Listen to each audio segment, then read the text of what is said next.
Have you ever thought about the conditions for a marriage partner? This time, it's a story about a man who presents ordinary conditions and gets into a battle with a woman who has high expectations. The dialogue between a rational man and an emotional woman is very funny, so please watch until the end. I'm a man who works as a consultant and I understand the crazy views of women looking for marriage, but I can't stop the monsters of women looking for marriage, so please listen to me. It's rare to see a man who works as a consultant. I had the impression that there were more women. Welcome consultations. I've always had the impression that monsters looking for marriage are more common among women, but is it getting worse? We do our job, so we try to match people's wishes as much as possible without any emotions. But if there's no one who fits the bill, we present realistic conditions. There are clearly a lot of women who are upset when we present those ordinary conditions recently.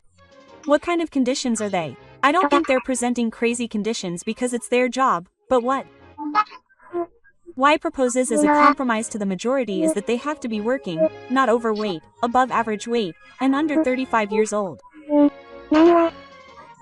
Most women who come to matchmaking sites are between 30 and 45, so I think this is about the right size for them. Is this really that extreme? I think it's a normal requirement. But isn't this a compromise? It feels like a paid option for a guy who's still unsold and above average in looks. If you ask for an annual income of $600,000 or more, you're out of luck, right? But when I suggest this to women looking for marriage these days, they all refuse and get angry. That's strange. I didn't ask, but what are the specs for a match?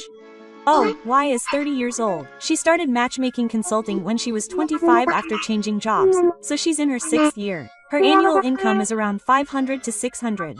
Honestly, whether I were a woman or a man, I can easily get married with these requirements.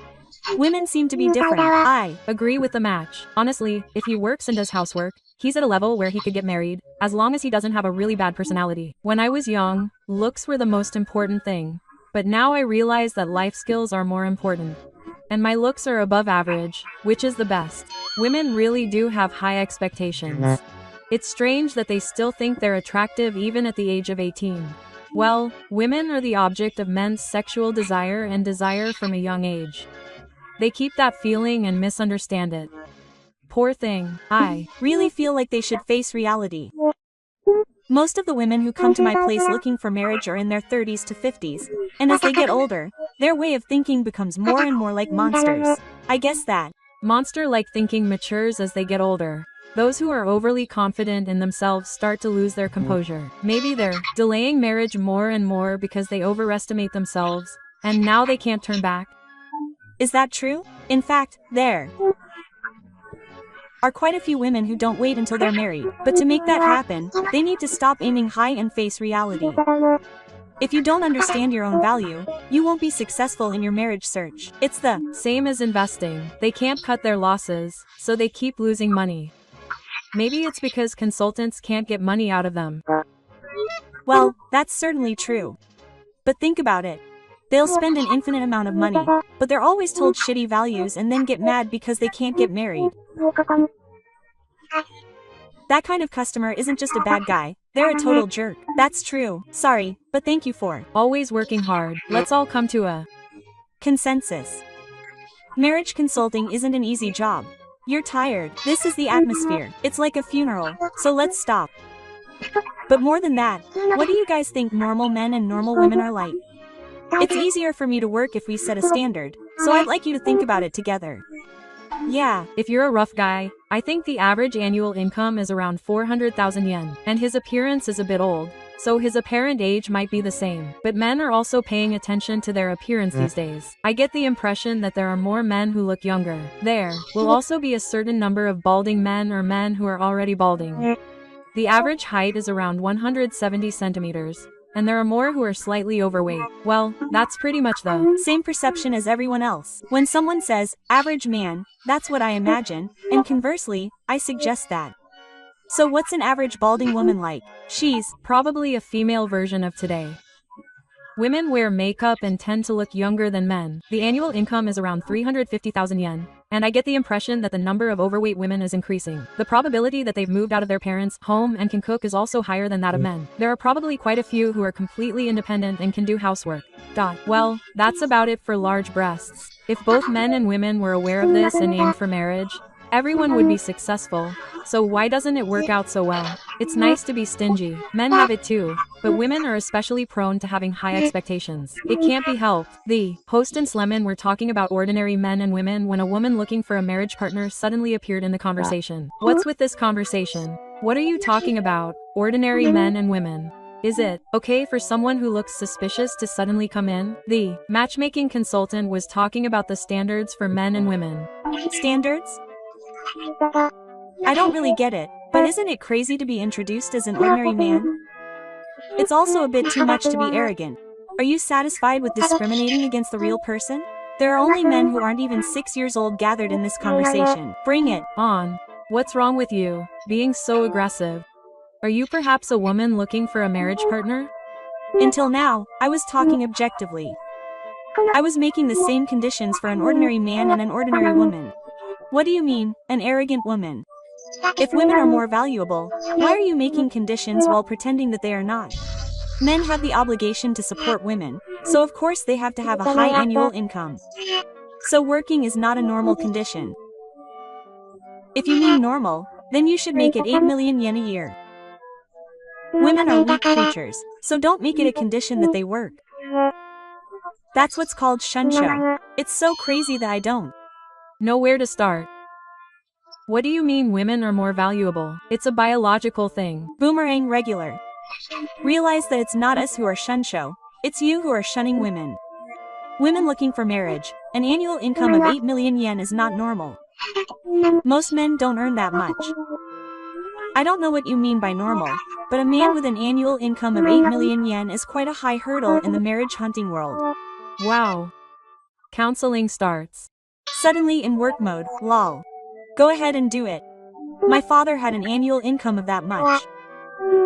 I also want to be a dedicated housewife and buy lots of brand name clothes. I also have to buy cosmetics, so an annual income of 4 million yen is not enough. As a man, it's only natural to invest in helping women live like women. It's normal to have 8 million yen or so to do that. Am I saying something weird? Yes, I am. Do you know what normal means? If you take the average of all men in the world, that's normal. For example, if 70% of men in their 30s are balding, that's normal. What's normal for you is only normal in your mind, and it's not objective. Do you understand? Huh. I have no idea what you're talking about, but do I have to conform to what men think? And it's not just in my mind. All my marriage hunting friends think the same way. That group of friends is hell, lol. Rui says she calls friends, but she really does. I feel like throwing up. How did she grow up to be such a monster? I'm starting to feel sorry for her. By the way, can I ask about the profile of the marriage hunting woman? Maybe she's the kind of person who can introduce you to a man with an annual income of 8 million yen. Even so, she'll never get married because of her bad way of thinking and personality. Okay. I'll tell you, so listen carefully. She's 38 years old and her annual income is around 2.5 million yen. Well, I have a job, so that's enough. My hobby is idol chasing, but recently I've been running out of space at my parents' house, so I've been thinking it's about time I start thinking about how to deal with it. I started looking for a partner 3 years ago, and I've met about 5 people, but none of them really caught my eye. None of them had any particular income or appearance, and I was only introduced to men who were completely below average. Do you women looking for a partner live with your parents? Is that a problem? If you live with your parents, you get paid for your meals and don't have to waste money. You can spend that money on cosmetics and clothes, and that's a lifesaver. Don't brag so much about living with your parents in Arafat. You're a total monster. It's a shame that your parents have to take care of such a matchmaking monster. How can you talk about average men when you're not even independent? First of all, you should become an average woman. Look, I'm an average woman no matter how you look at it. In fact, I'm pretty for my age, so I'm above average. And I'm so well groomed that anyone who sees me would want to have me next to them. It may not seem that way to you guys who are below average, but that's just because you don't understand my word. Poor thing, let me tell you something. It's said that 1 in 4 women in their 30s still live with their parents. Naturally, this number decreases as they get older, and only 10% of women in their 40s still live with their parents. That's not what you'd call normal, right? Are you being swayed by a society's percentage of 10%? What's wrong with living with your parents in the first place? I'm not saying it's bad, but I think many people think that living with your parents equals a woman who isn't independent. That might work against you in the marriage market, but it won't work to your advantage, so your market value is low. And you're saying that your expectations aren't too high because you don't understand that. Don't expect anything above average when you've already had so many negative statuses. Wake up already, old lady. I don't have any particular intention of bullying you. I just can't stand it when you make fun of men based on your own assumptions. Because it's not an assumption. My friend married a 30-year-old top executive at 35. That friend isn't as pretty as me, and there's no reason why she can do it with her friend but not me.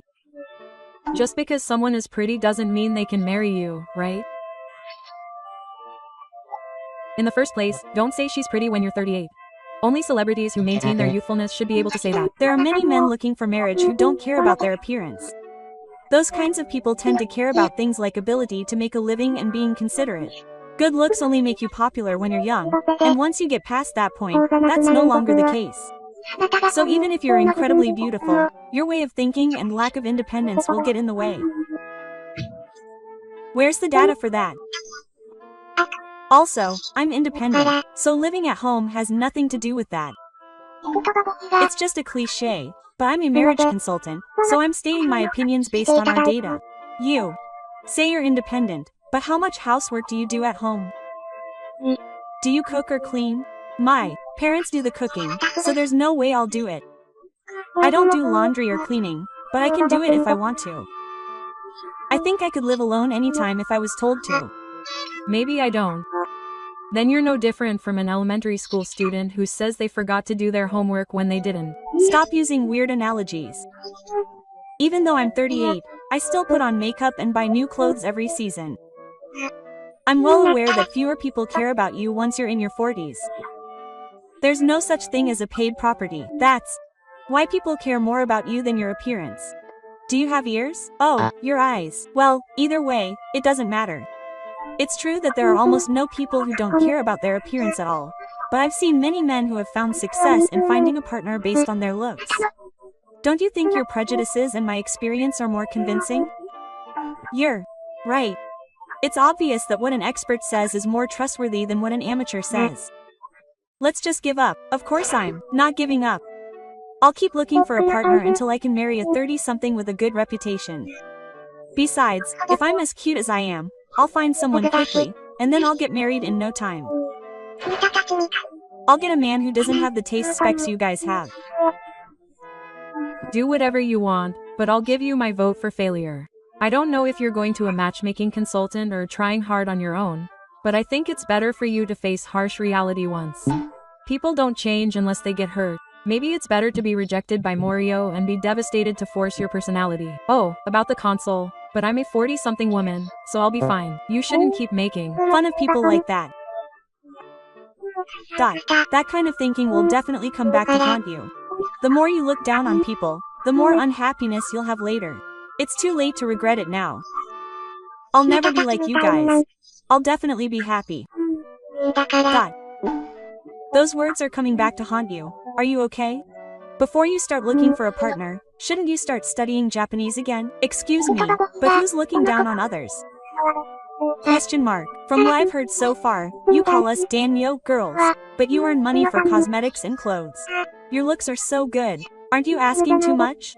Are women gods or something? I've seen a lot of people like you. But most of them, no, they always end up with disappointing results. It's your own fault that your matchmaking fails, and our credibility as matchmakers also decreases.